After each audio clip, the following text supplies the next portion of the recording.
Hello, my dear students. Welcome back to all of you our Chandan Educational channel. तो पिलामाने समस्त को आम channel को स्वागत। आज गोटे बहुत बढ़िया नोटिफिकेशन आसছে और बहुत जॉब ओरिएंटेड अच्छी। तो देखो नोटिफिकेशन कौन अच्छी देखो पिला आमर कोड आसी देख the high court of Odisha code पिले आसी ना ओडिशा हाईकोर्ट तरफ पिले निजुक्ति आसची हैला। आउ देख कौन देइचे कौ तारिख आसी बोले 14/5/24 है टी प्रोब्लेम जो तुम वीडियो अपलोड कर लेट है तथापि देख को पोस्ट पे आसी देख ASO असिस्टेंट सेक्टर ऑफिसर है को पोस्ट पे आसी ASO है हाईकोर्ट रो पिले ASO तुम रिक्वायरमेंट आसी असिस्टेंट सेक्टर ऑफिसर। आउ देख पिले केबुड़ स्टार्ट हो तार ऑनलाइन अप्लाई कर डेट 20/5/24 आ तो लास्ट डेट पिले अच्छे 18/6/2024 है। तो पिले एवं जाए आम स्टार्ट है कौ तारीख हम स्टार्ट 20 तारीख ठीक अच्छे। नेक्स्ट देख पिले ये ग्रुप बी पोस्ट है ग्रुप बी पोस्ट माने देख तार बेसिक सैलरी अच्छी पिले जदि आम तार सैलरी स्किल को देखा ताहले तार सैलरी स्किल अच्छी पिले देख 35,400 कि जदि आम टोटाल ग्रोस सैलरी ऊपर नेट सैलरी करवा ताहले पिले तुम मिनिमम 51 सैलरी आर रोचे कार पिले ASO रो मान देख टिके परिश्रम कर 51,000 टंका पिले पर मंथ पाइब। ओके नेक्स्ट देख आमर जो वैकेंसी आसी वैकेंसी केते कौन अच्छी टी देख है पिले आमर यूआर माने जनरल कैटेगोरी टोटाल देख आमर वैकेंसी अच्छी 147 टी वुमेन पिले अच्छा 49 जन है। जदि यूआर देखा 70टा वैकेंसी आसी SC BC माने पिले OBC आसी 5टा ST रो अच्छी 57टा SC रो अच्छी 15टा से वुमेन पिले 23 अच्छा आमर जनरल रो आ 2 अच्छा OBC बा SC BC रो 19टा अच्छा ST रो आ 5टा पिला अच्छा आमर SC रो। PWD माने फिजिकल वीकर जो सेक्शन जो पिला अच्छा है जार जो किसी होता पारती फिजिकाली कौन गोटे अंग जो किसी वीक रही है तो से वैकेंसी आसी के 6टा। एक्स सर्विस मैन पिले कौन गोटे कम करेंगे से छाड़ देते पुणी अथरे जदि जॉब पे अप्लाई करते तो वैकेंसी अच्छी 4टा पॉजिटिव प्रायोरिटी दि जाए। स्पोर्ट्स पर्सन पिले अच्छी गोटे है। नेक्स्ट देख पिले आउ आमर देख लो कौन टोटाली वैकेंसी केते अच्छी तुम देख लो आउ रहा पिले देख यही पोस्टर एप्लाई डेट के स्टार्ट अच्छे मुझे तुमको कहली 20 आ सरुची के 18 है 20/5 माने ए मसरे स्टार्ट हम मे मसरे आउ 18/6 माने 18 जून रे सर। आउ देख पिले तार जड़े एप्लाई करने तार एज केते हेबा दरकार है ता बयस सीमा पिले देख एभव 21 21 वर्ष रु अधिक हवा दरकार बिलो 32 32 वर्ष रु कम हवा दरकार। ओके ये मन रखी पिले केबे मान तुम एजटा मिनिमम 21 वर्ष पर हेबा दरकार ये तक दे तुम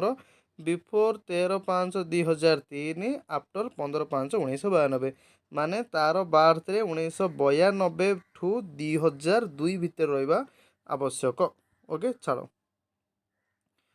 नेक्स्ट देख पिले आउ कौन देछि तुमर एथिरे जो तार एजुकेशन क्वालिफिकेशन कौन हवा दरकार एजुकेशनल क्वालिफिकेशन है। तुम्हें भी देख लो कौन ना जदि तुम ASO है जो बाहर तुम कोर्ट पिला हाईकोर्ट रो जो तुम एप्लाई करने चाहूँ बयस सीमा 21 रु एबव हवा दरकार 31 बा 32 टू कम हवा दरकार है। सेकेंड फेज रे तुम देख लो तार सैलरी केते मिनिमम पिले 51,000 प्लस रहा। आउ कौन देखिले केतरा पोस्ट बाहर टोटाल देखिले 148टा समथिंग पोस्ट एंती बाहर। तो एबे देख तार एजुकेशन क्वालिफिकेशन पिले कौन रहा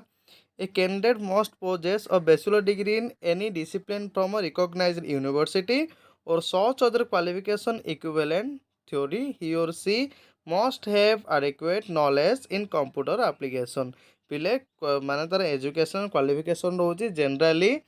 कौन सी गोटे सेक्टर रे सीए BA होता पारे ना BSc होता पारे ना BCom होता पारे है सी आर्ट्स रे भी कर ग्रेजुएशन आउ साइंस रे ग्रेजुएशन करथिले भी हबो आउ कॉमर्स रे ग्रेजुएशन करथिले हबो माने जे कोनोसी गोटे सेक्टर जे कोनोसी गोटे स्कीम रे से ग्रेजुएशन करले सी तमरो एप्लाई करिया पई एलिजिबल हे परिबो आउ पिले कंप्यूटर नॉलेज टिके रहबा आवश्यक। ओके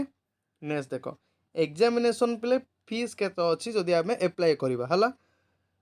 नॉट रिफंडेबल पिले आउ ये रिफंड हेनी से पैसा तुम तुम जो एग्जाम फीस देइथिबो आउ जदि तुम एग्जाम देवाक जीवनी ताल तुम पैसा तुम रिफंड हेनी केतना आसी देखो पिले 500 टंका हला केते टंका अछि रे 500 टंका समस्त पिले एग्जाम फीस अछि 500 टंका हला candidate below your schedule caste and schedule tribes person with disability exam payment with exam एमन छाड़ दे पिले एससी एसटी तुम जानछ आजकल सब किछि फ्री हो गलानी तो सब आउ बाकी समस्त अच्छी के 500 टंका लाखे एग्जामिनेशन फी अच्छी है बस ये तुमर कौन ना एप्लाय कर केमती आउ कौन नाई आउ एप्लाय प्रोसीजर बाहरला परे 20 तारिख एप्लाय स्टार्ट है मुझे आउ गोटे वीडियो तुम कौन करी ना केमी एप्लाय कराऊँगी से सेंड करदेवी है एबे देख पिला आम डिस्कसन करवा से सिलेबस उपर सिलेबस कौन रहा यार है सिलेबस पिले किसी ना तुम प्रिलिमिनारी एग्जाम देव तापर मेन एग्जाम दब ये तुमको किसी एग्जाम देवाक पड़े देख फास्ट प्रिलिमिनारी एग्जाम टोटाली पिले 2 घंटार समय रहा 150 मार्क तुम एग्जाम दब केते मार्क रे 150 मार्क है आ से 150 मार्क कौन रहिबो इंग्लिश रहिबो जनरल नॉलेज रहिबो जीएस रहिबो जीए रहिबो लॉजिक रीजनिंग रहिबो आ क्वांटिटेटिव एप्टीट्यूड रहिबो बस एति भी तुम पिले 150टा ऑब्जेक्ट क्वेश्चन मल्टीपल चॉइस तुम एग्जाम दब है आ पिले आंसर गोटे आंसर बोले 0.5 मार्क तुम पिले रिडक्शन कर नेक्स्ट देख ये देख तुम 300 मार्क मेन ये थिला प्रिलिमिनारी केते मार्क देल रे 150 मार्क मेन रे दब केते मार्क रे 300 मार्क है मेन रे देख पिले टोटल तुम 300 मार्क तुम केते एग्जाम दब आ समय थी पिले 5 घंटा है इंग्लिश हम 100 मार्क आ मैथमेटिक्स हम 100 मार्क आ जनरल अवेयरनेस पिले 100 मार्क है टोटाली ये तुम एग्जाम दब है सो इंग्लिश पिले अच्छी तुम एसए से पढ़ो है ट्रांसलेशन पढ़ो ग्रामर भी पढ़ो रिट्रांसलेशन पढ़ो टोटाल पिले 100 मार्क हम 2 घंटा समय मैथमेटिक्स पिले अरिथमेटिक पढ़ो आलजेब्रा पढ़ो मेन्सुरेशन पढ़ो है स्टैटिस्टिक्स पढ़ो प्रोबेबिलिटी पढ़ो सी है बोले 2 घंटार समय 100 मार्क है आ जनरल नॉलेज जानछ तो करंट अफेयर्स ए सब गुड़ाक पढ़ो ये है तुम पिला 100 मार्क ये मिले तुमको गोटे घंटा है मिनिमम थे 33 बा 45% एबव तुमको आने को पड़ो है तापर तुम पिले दुटा सरला गोटे कौन सरला फास्ट दब तुम प्रिलिम एग्जाम दब प्रिलिमिनारी एग्जाम केते मार्क पिले ना 150 मार्क देल मेन एग्जाम दब मेन एग्जाम केते मार्क पिले ना 300 मार्क मेन देल तापर देख पिले तुम आसला कंप्यूटर नॉलेज जदि ए तुम क्वालिफाई कर कंप्यूटर नॉलेज तुम केते मार्क दब रे 100 मार्क दब है जदि सबुजा क्वालिफाई कल ताल तुम जॉब पाई एलिजिबल हो तो देख कंप्यूटर कौन तुम थ्योरी बेसिस 50 मार्क 30 मिनट रहा आ स्किल टेस्ट रहा 50 मार्क ये भी 30 मिनट रहा ओके बस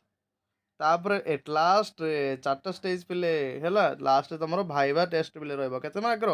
40 मार्क माने जो टिके स्ट्रगल तुमको करा पड़ो आ हार्डवर्क करा पड़ो है ये थिला पिले टोटाली तुमर